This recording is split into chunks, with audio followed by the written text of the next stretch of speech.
You've seen it before, haven't you? Dom, how long have we been doing this? Once more unto the breach, dear friends. Again and again and again until we're both dead.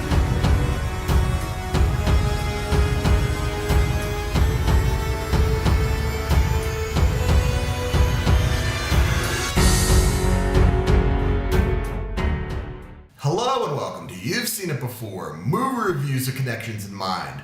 Bumblebee is the latest live-action Transformers film and is this time not directed by Michael Bay.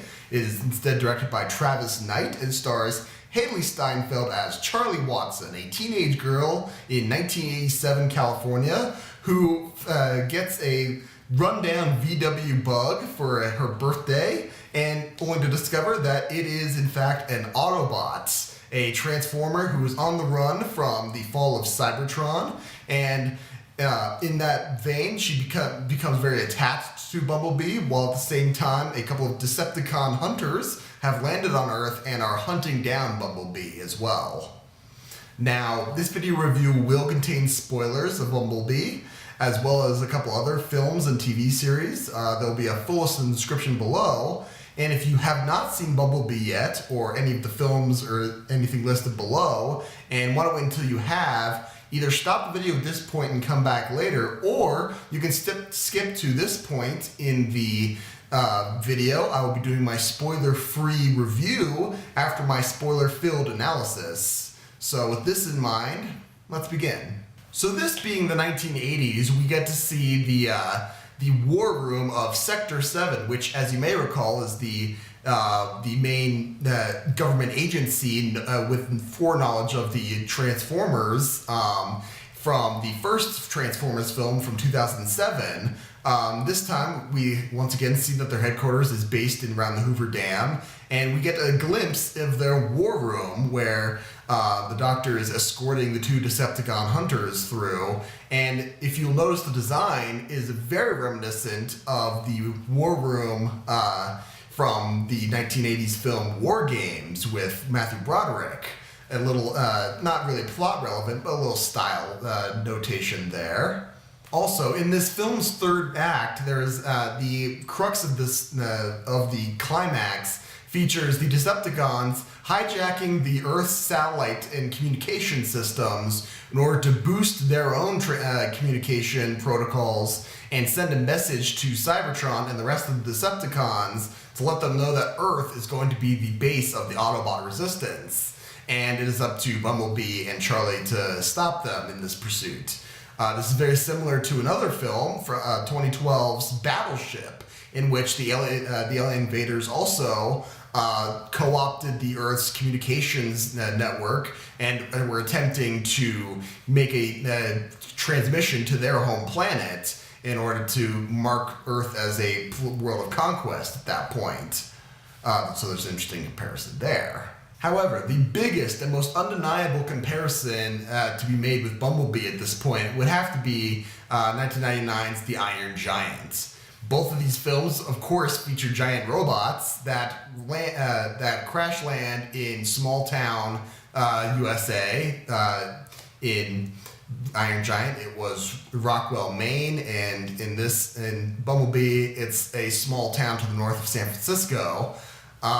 And both of these films also have that giant robot befriending an Earth child. Of course, Hogarth Hughes was a little younger than Charlie Watson, presumably, but there's that.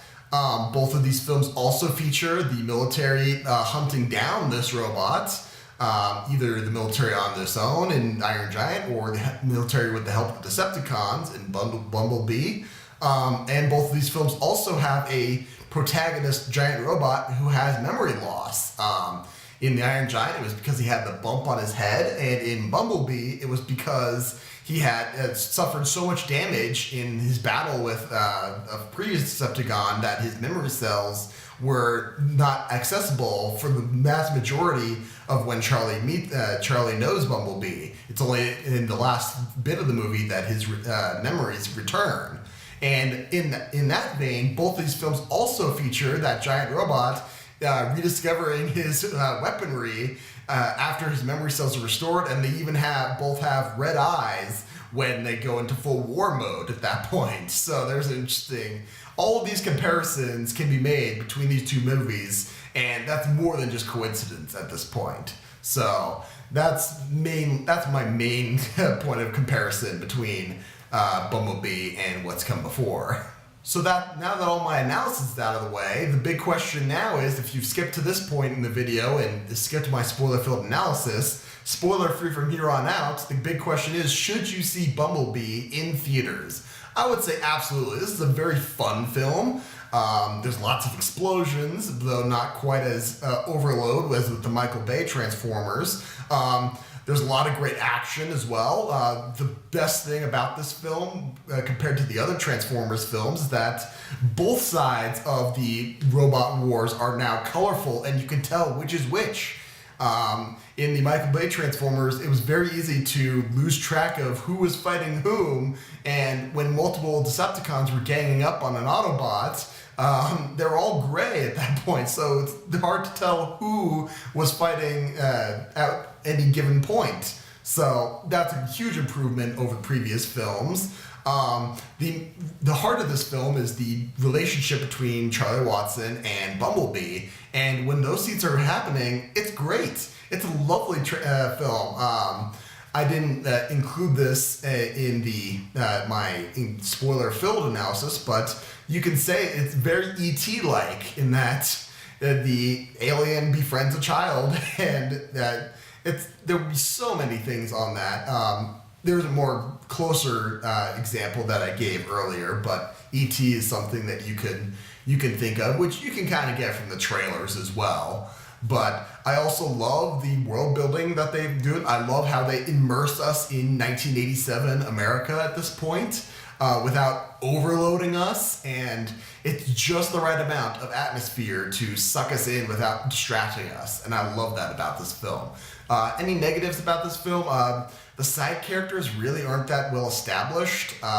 John Cena's character especially is a military officer who doesn't really trust the Decepticons, but he still goes along with their plans, and he's kind of alternating between bad guy, good guy so many times in order to be really good. As well as the family dynamic, as well as with Charlie and her family.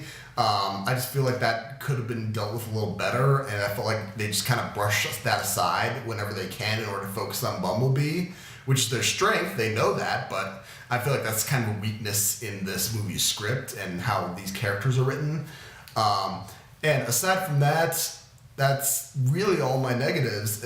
These negatives don't really outweigh the positives, in my opinion. This film is definitely worth checking out in theaters. So there you have it. Those are my thoughts on Bumblebee. If you saw it, what did you think? Let me know down below. And if you haven't seen it and you skipped my spoiler-filled analysis, please come back and rewatch my spoiler-filled analysis when you get the chance, when you've seen Bumblebee. And let me know if I missed anything. I just said that I didn't include E.T. as part of my spoiler-filled analysis, and I'm sure there's a lot of other stuff that I could have put in my analysis portion. And if you may have noticed, it is Christmas Eve when I'm recording this. And if you're watching this on after Christmas, which you will be, definitely have I hope you had a wonderful and blessed Christmas, and I hope you have the great remainder of 2018. Be sure to look for my 2018 in review summation video, which will be coming out before the end of the year.